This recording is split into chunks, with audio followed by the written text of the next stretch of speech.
Hello everyone, आज आप जानेंगे कि बीपीएससी द्वारा जो लिखित परीक्षा होने वाली है उस लिखित परीक्षा में दो अभ्यर्थियों का अंक समान होगा और रिक्त पदों की संख्या 1 होगी, तो उनमें से किसी एक अभ्यर्थी की बहाली किस आधार पर हो पाएगी और दूसरे अभ्यर्थी को किस आधार पर बहाली प्रक्रिया से बाहर किया जाएगा। आइए बिना देर किए हुए इन सारी बिंदुओं पे बात कर लेते हैं। यहाँ पर लिखा हुआ है बीपीएससी एग्जाम फॉर टीचर 2023।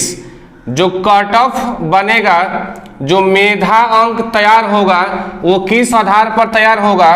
तो लिखित परीक्षा के परिणाम के आधार पर कट ऑफ यानी मेधा अंक तैयार होगा।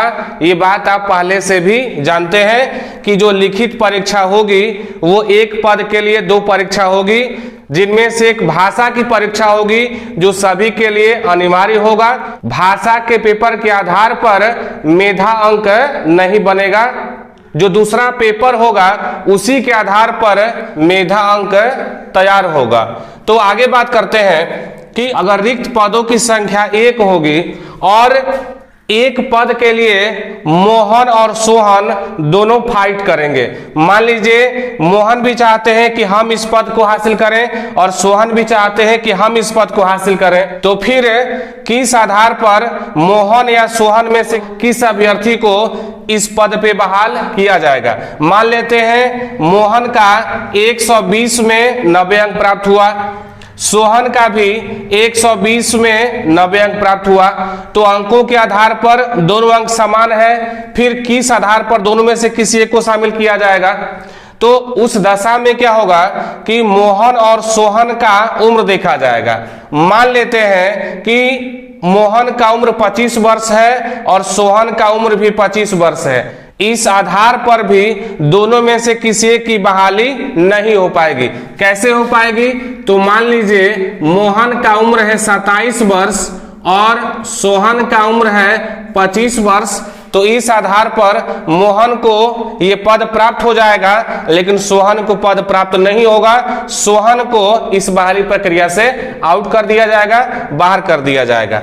मान लेते हैं कि मोहन का उम्र है 22 वर्ष और सोहन का उम्र है 30 वर्ष, तो इस दशा में सोहन को यह पद प्राप्त हो जाएगा और मोहन को इस बहाली प्रक्रिया से बाहर कर दिया जाएगा। लेकिन शर्त क्या है कि दोनों का उम्र भी बराबर है और दोनों का अंक भी बराबर है। यानी मोहन 120 में से 90 अंक प्राप्त किया है, सोहन 120 में से 90 अंक प्राप्त किया है। उसके आगे देखा गया कि मोहन का भी उम्र 25 वर्ष है और सोहन का भी उम्र 25 वर्ष है। यहां तक भी दोनों में से किसी एक को शामिल करना मुश्किल हो जाएगा। उसके बाद क्या किया जाएगा?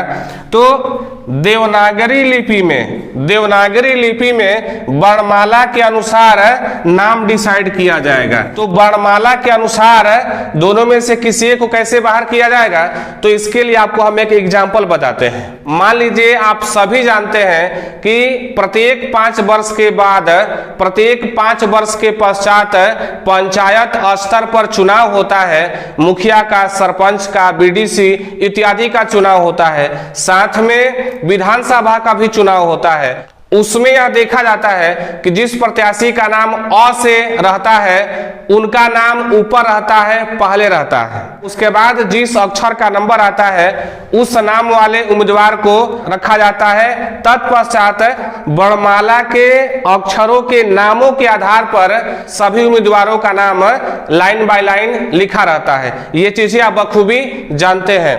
तो इसमें क्या होगा कि मोहन और सोहन की अगर बात आती है, अगर वर्णमाला के अनुसार ही नाम को डिसाइड करना है तो म पहले आता है और स बाद में आता है। इस दशा में मोहन को यह रिक्त पद प्राप्त हो जाएगा और सोहन को इस बहाली प्रक्रिया से बाहर कर दिया जाएगा।